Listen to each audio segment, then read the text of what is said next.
Here's a stat that might surprise you. In August, 26% of Orange County home sales closed above the original asking price. In a market where everyone's saying things are sluggish and 41% of listings have reduced their purchase price, how is that possible?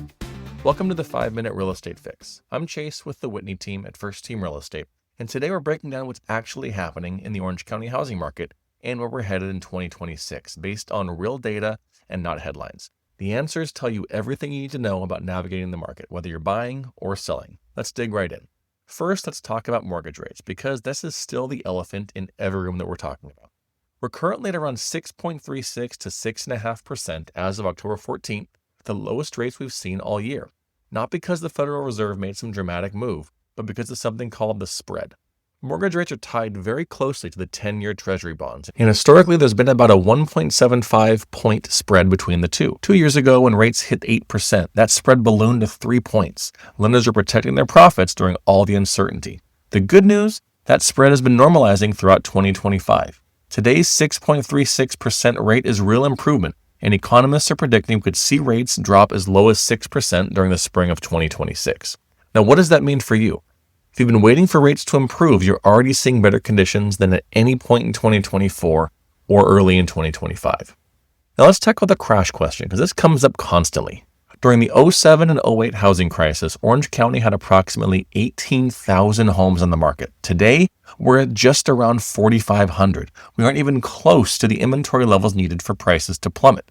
Even more telling, we're still missing about 26% of the homes that would normally come on the market during pre-pandemic years. We've improved from being down 41% in 2023, but we're still far from normal territory. Why haven't more homes come on the market? In California, 79% of homeowners have a mortgage rate at or below 5%. When you're sitting on a 3.25% mortgage, trading up to 6.5% feels financially painful, even if you want or need to move. But here's what's changing. After more than 3 years of waiting, some homeowners are simply tired of waiting. We're seeing more inventory now than we did in 2024 or 2023. The psychological dam is starting to crack. So what's happening in 2026? Economist Stephen Thomas laid out 3 scenarios, and I want to give you his most likely prediction.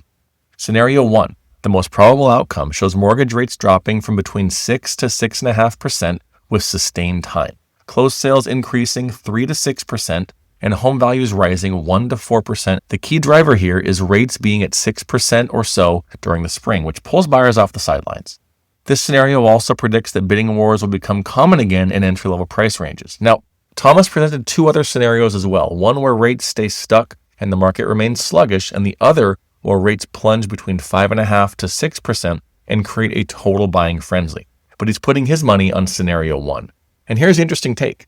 He's not rooting for the hot market scenario either, because a rapid drop to 5.5% or so rates would price out first-time buyers and younger millennial and Gen Z buyers who've already been struggling. He'd much rather see a measured approach, get to 6% first, let the smart buyers win, then gradually move lower. So what's the bottom line? If you're thinking about buying, rates are the best they've been all year, and inventory is higher than it's been the last 3 years. You'll face less competition right now than you would in the spring of 24, but properly priced homes are still getting multiple offers. This just might be your window before spring 2026 competition heats up. If you're thinking about selling, properly priced homes are still moving. That 26% closing above the asking price, those are sellers who did their homework up front and priced strategically. The 41% who've reduced their price, they're the ones who overshot the market. If you're thinking about buying or selling, reach out. We would love to help. And check out our full article and breakdown of Stephen Thomas's 2026 projections at 4realestatehelp.com/blog. That's the number 4, realestatehelp.com/blog. Thanks so much for tuning in to this week's episode of the 5-Minute Real Estate Fix. I'm Chase with the Whitney team, and I'll see you around town or on the next episode.